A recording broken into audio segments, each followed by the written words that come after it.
Nice to see you. Nice to see you. Don't get up. Okay. Sit on down here. You guys just arrived in Toronto today, or oh, here's a microphone over here. Oh.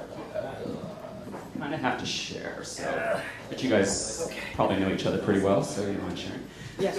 We just arrived Wednesday night. We got here. Okay. We wanted a day to settle in and see the city. Right on, right on. And your movie, The Way, which you wrote, direct, and you also star in with Martin Sheen. Well, he stars in it. He stars in it. I have a very small part. Right. But I told him what to do, where to stand, and what lines to say. And it premieres this afternoon. Right, and at 3:30 today at the Winter Garden. Okay. And so I was just reading a little cheat sheet, because obviously I haven't seen the film yet because it's premiered. There's a time with the Estevez family as far as what the inspiration for this film. Maybe you can speak to that and when you wrote the film, or wrote the script and Right. so forth. Well, this journey really began for us about 7 years ago. Martin had gone to Spain, actually went to Ireland first and then to Spain. And it was a reunion of sorts to celebrate your mother's 100th birthday. Yeah. And in Ireland. And then the plan was to go on to Spain and visit the Camino de Santiago, the pilgrimage. And he couldn't get any of his siblings to go with him, but he did manage to coax my son into traveling with him and an old friend. And the three of them went and did some discovery along the Camino de Santiago in the north of Spain, which is about 2 hours north of Madrid. The Camino starts in Saint-Jean-Pied-de-Port in France, and it's about 800 kilometers across the north of France, and it ends in Santiago de Compostela, where believers are told that the remains of St. James the Apostle are buried. So pilgrims have been making this journey for about 1,100 years. This is the Pyrenees Mountains, which straddle the border basically between Correct. France and Spain. Correct. It starts in a place called Saint-Jean-Pied-de-Port. Mm-hmm. So Martin came back from this experience in Spain and said, let's do a movie on the Camino. And I said, well, I don't know. I'm prepping a film I'd rather do, here in the States. He said, well, no, let's go to Spain. It'll be you and I, and it'll be a couple of digital cameras, and we'll do it like documentary style. And I said, well, it's not really my thing, but I'll investigate it because no son ever wants to disappoint his father. How do you say no? So over a series of conversations, we figured out what the story was going to be, and I began writing. And last July, my producer David Alexani and I took off to Spain with a script and a lot of ambition and a lot of heart, I think. Your son's wedding. And my son's wedding, yes. My son ended up falling in love with a Spanish girl. Mm-hmm. And He he met on the Camino, right. So he's been living there for the last 7 years. So, right. So that was a year ago that we set off to start start the film. And Martin, you play a father who has lost who lost your son, or lost his son, in the film, which is played by you, correct? Yeah. And he goes on this journey of self-discovery. Yeah, it wasn't intended that way. The father is a very, forgive me for playing a Republican, but he's a very conservative Republican, and kind of a fallen away Catholic, and he's a widower, and he's an ophthalmologist as well. He has a practice. He belongs to the country club. He's very kind of comfortable in that area. And then he's on a golf course one day, and he gets a phone call that his son, whom they had been estranged a while, has been killed in an accident along the Camino in the Pyrenees. And so he goes over with the intention to bring the remains back and have a funeral. When he gets there, he discovers that his son was on the Camino. He'd never heard of the Camino. And he gets inspired to, rather than take the remains home, he will cremate the remains and carry the ashes and use all of the equipment that was found with his son. And so in a sense, he becomes his son as he goes across. And Emilio did a very brilliant thing, is that the boy leads him across. The father sees him at various places along the way. For example, he sees him at the spot where he was killed. He doesn't know that that was the spot, but he has a vision of it.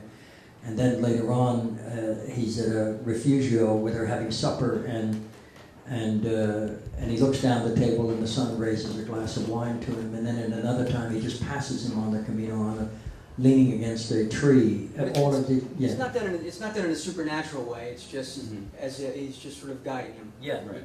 yeah. And he leads him on the whole Camino. But this guy I'm playing is very, as I say, is very broken and very alone, and he doesn't know what he's looking for. But he finds himself along the way, and he finds himself through community. When he begins the Camino, he doesn't want to be bothered with anyone. People want to hook up with him, he can't be bothered. And gradually he comes to understand that we can only find ourselves through others. And so that he realizes his brokenness is connected to all the other pilgrims' brokenness. And when they are united, then you can realize yourself and become free and become happy. And that's basically what happens to him. He becomes a citizen of the world again. And my own personal connection to it is lifelong. My father was a Gallego, born near Vigo, Spain, which is very close to Santiago. So I've been aware of the Camino de Santiago de Compostela for Yeah, I was pretty going much to all ask my that. life. You have a personal affinity. Yeah, toward very this much area. so. Yeah. And As Emilio explained, I had just lost a sibling. There were 9 children, 9 boys and 1 girl in my family. My mother died when I was very young, but she was born on May 22nd, 1903. And 100 years to that day, I wanted to be in her village with all the living siblings and celebrate her life. And so we all came together in this village, and then I invited all the siblings to come to Madrid, and then we would set out on this journey that I didn't have a clue how we would do. But I couldn't get any of the siblings to do it, but I got an old dear friend, Matt Clark, fellow actor, who's in the film, incidentally, and Emilio's son, Taylor, who was our interpreter along, and he met his future wife at a refugio in Burgos. And so that was the start of the whole adventure. I'm sorry I'm such a winner. Maybe you guys could just talk about the collaborative process, if or what or how is it, working father and son. This isn't the first one you've done together, but I'm just kind of curious, what is that like? Personally, and how's that professionally, personally, going through the process of filmmaking? Hello out there. Well, John Huston said of Walter Huston, his father, when he directed him in The Treasure of Sierra Madre, he said, "Walter is the best actor I've ever worked with." And I feel very much the same way. He's the best actor I've ever worked with. And You're young. But truly, yeah, I feel that, and there's a great entree that I have to him because of our history, but it could also be there can also be some blocks because I know him so well. I also know all his trigger points, and when he's not cooperating, you resist pushing those triggers, but sometimes you have to. But I think he gives this a performance that I had nothing really to do with except getting out of the way and just allowing the camera to linger on him. And it is a performance of such dignity and quiet dignity, and I really can't take any credit for it. But I love collaborating with this character. And how is it for you, Marsh? Well, there's nothing better than to work with your children, and to work with this guy is like it's always, frankly, sacramental. It's deeply personal, and I adore him. Many years ago, I was being interviewed, and he had just started his career, and a fellow said, "Oh, tell us about your son Emilio." I said, "Oh, Emilio, I have known him all of my life." And the guy said, No, do you mean that you've known him all of his life? No, I said, I've known him all of my life. I didn't know exactly who it was till he showed up on May 12th, 1962. But when he showed up, I said, "Oh, you're the one." Okay. It's not possible to describe what he means to me. He's my heart. So there. So, do you have U.S. distribution for this film yet, or is your No, shot none of the this? studios have seen the film. Okay. What we have done is taken the film across the country. We literally put it in a car, and I drove it from LA to Sacramento, where we test screened in Denver, Colorado, Detroit, Michigan, Dallas, Texas, and then we took it to New York. So we literally took the film across the country. The reaction has been Terrific. Yeah, I was going to ask how the audience reaction. really phenomenal. Yeah, the people were You'd have to these say were blue collar. blue collar. They were recruited audiences, and they just got the film. And there's a lot of joy in the movie. There's a lot of humor in the film. They got all the jokes, and so I was pleased about that. And it was also a great learning experience. There's a lot going on in the middle of our country that the Los Angeles call them flyover states. But I tell you what, there's a lot going on, just like there's a lot going on here in Toronto. But it's so it's good to get out of LA. Right. And the rest of the country has a lot more to offer. So there's obviously the seriousness aspect of the film, but then you're saying there's a bunch of areas as well. Oh, Humor no, exists as well. there's a ton of humor in the film, and I think it's necessary because isn't that really the fine line? You're always in between crying and laughing hysterically one way or the other, right? Right. So we only have a few minutes. I just wondered if there was any questions from an audience really fast at all? Anyone who wants to be assertive? Okay, we have an. I'll repeat it for the camera. Would you recommend doing the trail? Would you recommend doing the trail?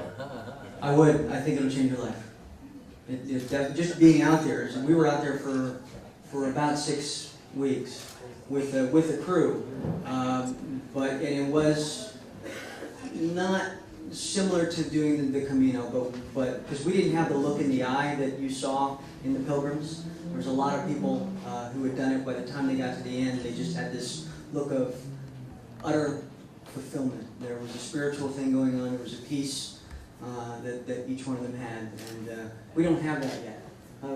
We didn't experience that. So I definitely recommend doing the Camino. How many days does it take if you're at just a normal stride? Normal pace, it's about 6 to 8 weeks. 6 to 8 weeks. So it's a commitment. Yeah. It's definitely a commitment. And the thing that I would, What I would suggest, you see the film before you make any plans to do it, but there's nothing in the film that happens to the characters that couldn't happen to you. So you're in good hands, I promise you. No matter how old you are, what your background is, or why you're doing it, you will find people that are there exactly for the same reason you are. And it is, again, like I said before, it's a community effort. You get swept up and carried along by people from all over the world, from all different cultures and backgrounds, male and female, rich and poor, black and white, from every corner of the world. It's astonishing the number of people and the commitment that people have to the journey. And I would recommend it. Take a partner. You have to get ready for it with your backpack and all your gear, and prepare something inside. Find something deeply personal, because if your reason for going is not personal, it's impersonal. If it's impersonal, it's not going to mean anything. So, and I promise you, you won't have to wait long before it gets very personal. We're just about out of time, but I wanted to ask Martin, we read in the local press that you were involved in a local protest.